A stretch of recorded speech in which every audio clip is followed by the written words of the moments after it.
Today's video is going to be long. Please, click on the link in the right-hand top corner of the screen to watch previous parts of this story. And subscribe to the channel, if you haven't done so already. Let's jump to the story. Update. In an attempt to fulfill my promise to update more often with shorter posts, this will hopefully accomplish both. My apologies if any of my previous posts caused eye strain or an aneurysm. I assure you all that was never my intent. Someone asked in the comments of my previous post about Rebecca and if I've had any interaction with her. Just so no one has to go back and read that response, I will explain where things stand here as well. I have not seen or communicated with Becca at all since that fateful morning. I do not know how prominent she now is in Mary's life. I don't know if they have had any contact, but would imagine they have. The kids have not mentioned Rebecca at all. What they tell me is the extent of what I know, which isn't a lot. However, a few weeks after all hell broke loose, I confided in an old friend exactly what was going on. I chose the friend I did because his wife is a notorious gossip. She too is a good friend of mine. So, I didn't feel any guilt for using one of her negative traits for my benefit. To those that don't know, Becca owns her own salon that employs 9 people besides her, when fully staffed.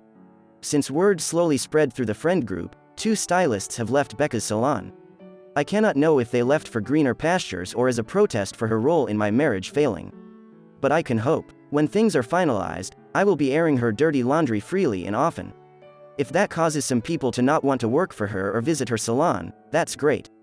But I will have to wait to verify if my actions bring her any misery. One thing of note is that I ran into Mary's sister in the grocery store. She hugged me and apologized for her sister's stupidity and immorality.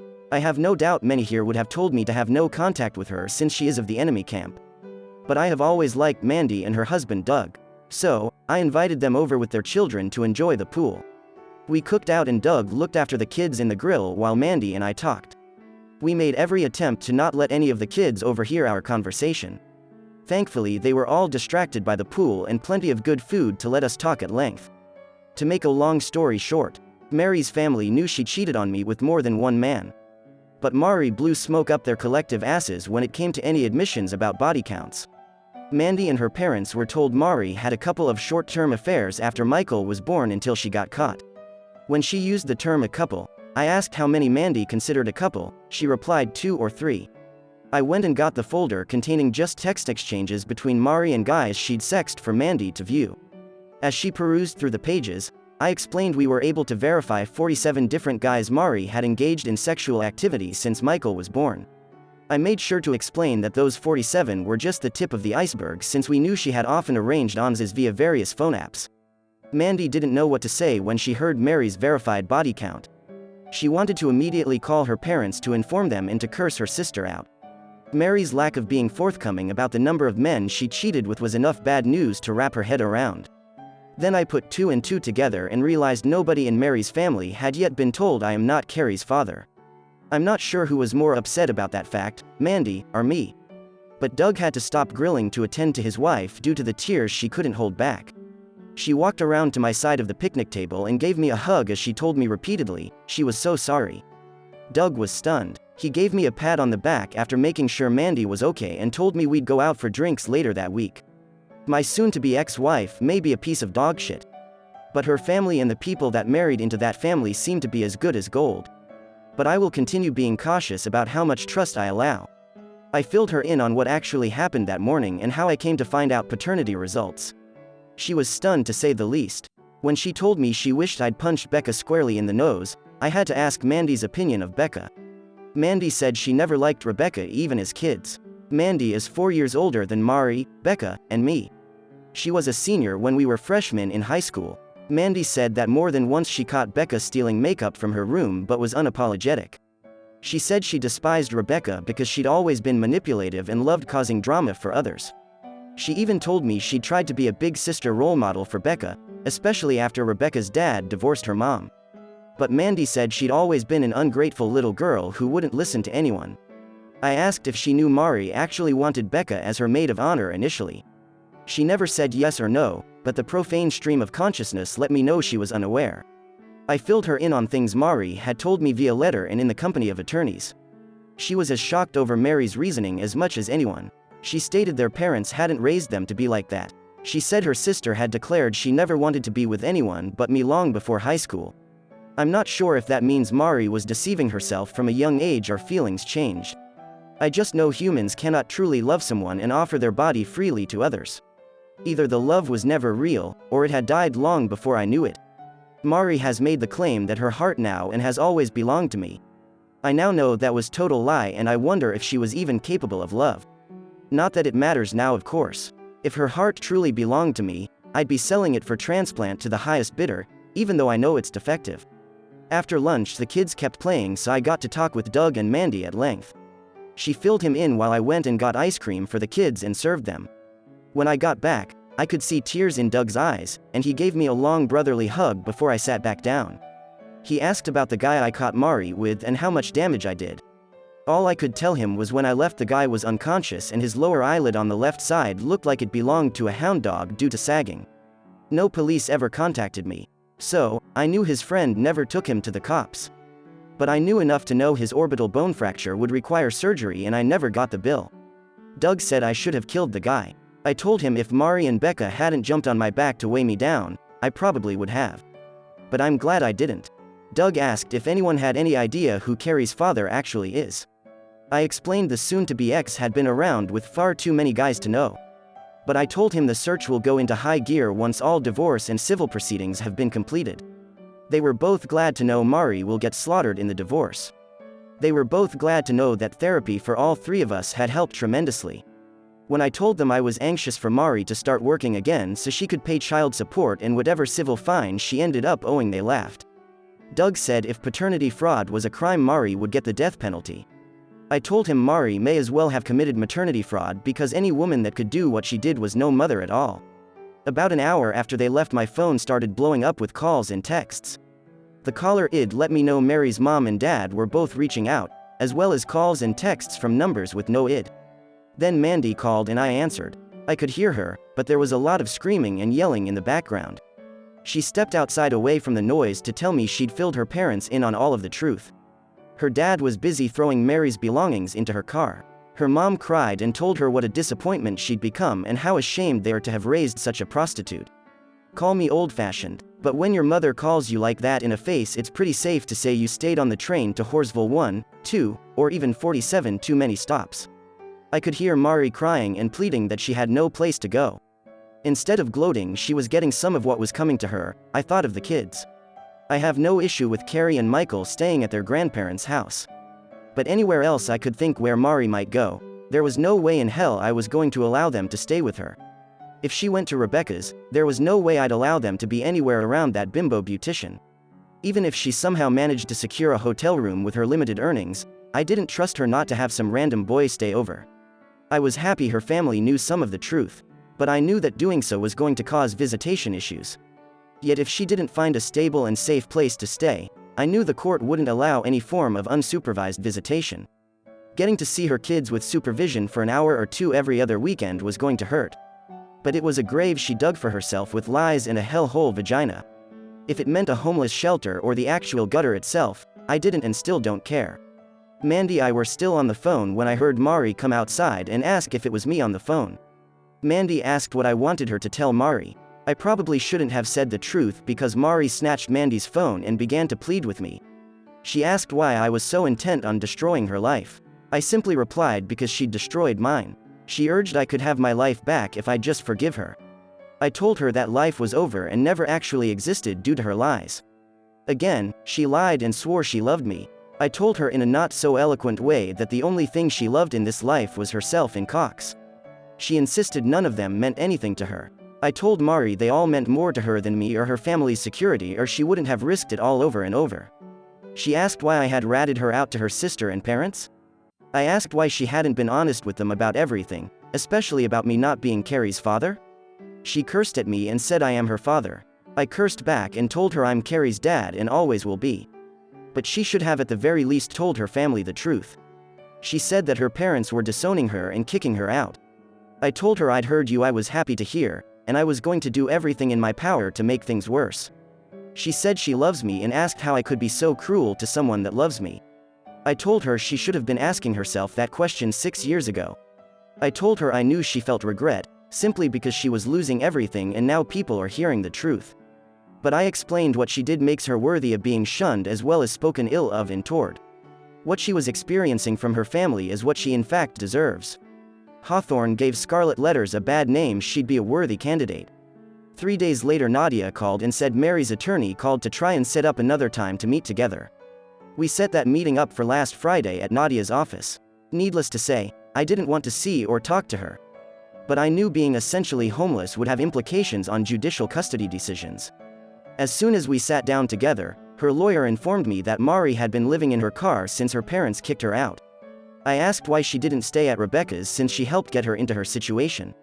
Mari didn't respond. Mari asked instead if there was any way I'd let her come home or if we could do marriage counseling. I told her she needed to ask her parents if she could come home. The house I and her children lived in was off limits to hussies, hoes, and harlots. She and Becca were to stay far away. As far as Mick went, she was free to try it with whomever was stupid enough to marry her next. But I was certain she could never be faithful to anyone after living like a total bum for so long. Her lawyer objected to my language and the harshness of my words. I told him he was a money-grubbing man just for representing such a tramp and asked if she was paying her legal bills via OnlyFans or just blowing him. Nadia put her hand on my shoulder to calm things down and asked if we could all be more civil.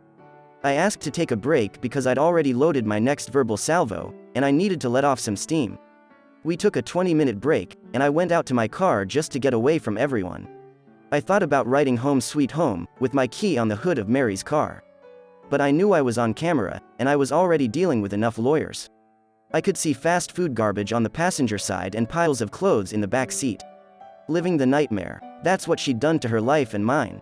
I'm trying with the help of a professional to let go of the hate. But I saw no reason to treat her with one molecule of respect or decency. Everything about her was indecent, and prostitutes like her don't even respect themselves. At any rate, Nadia urged me to try and keep my answers to the yes or no variety if possible. I agreed to try but explained there was only so much of my ex's stupid lies and excuses I could listen to. She assured me she'd try to get us through the meeting as quickly as possible. When we sat back down, I just glared at Mari and her lawyer to let them know without saying a word they could both go F themselves. Nadia started the meeting back up by asking Mari if she'd sought out or received any therapy for herself.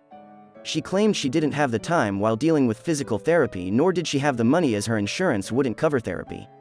Nadia asked if we paid for it if Mari would attend a few therapy sessions by herself. My head turned toward Nadia so fast when she asked that I thought I'd get whiplash. But she kicked me under the table to let me know she had everything under control. Her lawyer immediately said Mari would only see a therapist of her choosing regardless of who paid for it. Nadia indicated that was fine, but that some therapy might help her process her emotions to be a better mother in the future. I still thought Nadia had lost her mind proposing such a thing, but let her keep talking. Her counsel insisted they would talk about it and give us an answer in the future. My lawyer stated that in spite of being opposing counsel, as a woman she wanted to ensure that any women involved in cases she was involved got the help they need. I won't lie, the way she said it was so convincing I seriously thought my own legal representative had turned on me. Mari asked if we could do counseling as a family unit. That time I kicked Nadia under the table to tell her there was no way in hell I'd agree to that. Nadia kicked me back before telling them if Mari went to several sessions and the therapist thought it would be beneficial, we might. I knew Nadia had a reason to be proposing what she did. Just wish she'd filled me in ahead of time. I knew I'd learn what the goal of her tactics were later, but I was perplexed until the meeting was over. I asked Mari if what she is now going through was worth all the cheap, meaningless sex with strangers. I seriously wanted to know if being able to be going around for years was worth losing it all. I pointed out she had to enjoy what she was doing, or she wouldn't have kept doing it. I really wanted to know if those experiences were worth losing a loving husband and custody of her children. She began to weep what looked like sincere tears before telling me no. I asked if she felt any actual shame. I knew she felt tons of regret, if for nothing else getting caught. But I wanted to know if she felt ashamed for people to eventually know every deviant detail of her tawdry escapades. She claimed she very much did, especially now that her family knew. I asked if she really thought she could hide the truth from her family forever. She said she hoped to keep it all getting out at least until she started back to work and got a place of her own. But she knew it would come out eventually. She apologized for hurting me, and claimed she never ever wanted to do that. I told her she didn't hurt me, she destroyed me. I told her every single day, all day long I feel pain. It's in my soul, but I can feel it in my joints, my muscles. But Advil brings no relief. My heart is so broken that when she poisoned my soul, it seeped into my appendages. On a good day, I feel numb.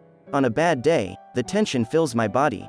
Depression causes physical aching sometimes, and some days I wake up feeling sore for no reason. She cried hearing me express the pain her actions were making me endure. I told her to tell me what I ever did to justify her betraying me so thoroughly and cruelly. She just cried harder. I asked her what she thought she deserved from me and life after the things she'd done. Not what she wanted, what she thought should happen to someone who literally screwed her life away. She began to bawl. I was sick of the tears and lack of answers. I was done. The meeting ended with Mary's lawyer trying to get her out of the office as she repeatedly asked me to forgive her. I kept telling her to go home and drive her home somewhere else, because we were done talking. When they finally got off of the premises, I made Nadia explain why she'd proposed I pay for Mari to see a shrink. She explained doing so would be seen as a favorable act by the court. But Mari was clearly unstable and not coping with life very well. If a professional recommended or insisted she need to be hospitalized for her own good, well, cessez la vie. In a distraught state, it is very easy to get yourself institutionalized at least overnight. Allowing her to see a professional might get her some help, but it also might help us when they see how frazzled she's become.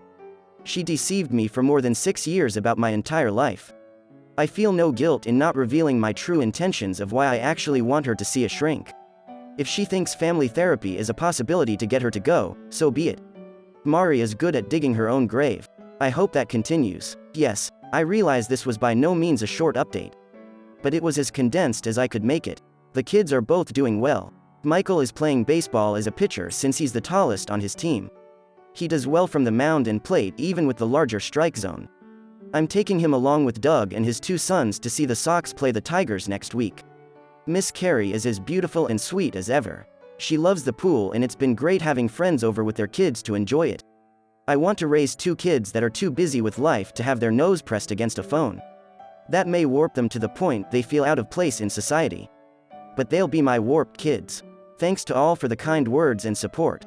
Every day seems like it brings a new challenge, but knowing I have so many who have my back means more than words can express. Edit. A few people got the idea Mandy, and her parents knew Mari had cheated on me before I knew. I told her parents about catching her cheating the same morning I told my parents. They knew nothing of her activities before I told them. I did not find out until later Mari had cheated with multiple men, one of which is Carrie's father. I was the one to inform Mari that I am not Carrie's biological father. I just assumed she'd told her family. When her dad referred to those men, I assumed he knew she'd been with enough guys to give her vagina its own Yelp rating. I love her family. I don't want them to hurt any more over this than they have to. I had and have no desire to put salt in their wounds. Mari admitted to a couple short-term affairs to them, that's it. I was trying to protect Carrie and assumed she'd discreetly tell her family. I cut off contact with them and had been communicating via Jessica and Nadia. Until I ran into Mandy, I hadn't had a sit-down talk with anyone in her family. We came to find out Mari was hoping it stayed that way. Sorry for the confusion. My opinion. Well, you might probably listen to your lawyer and try this counseling. Not for yourself or Mari, but for the kids. No matter what others might say or think, I believe kids should have both parents.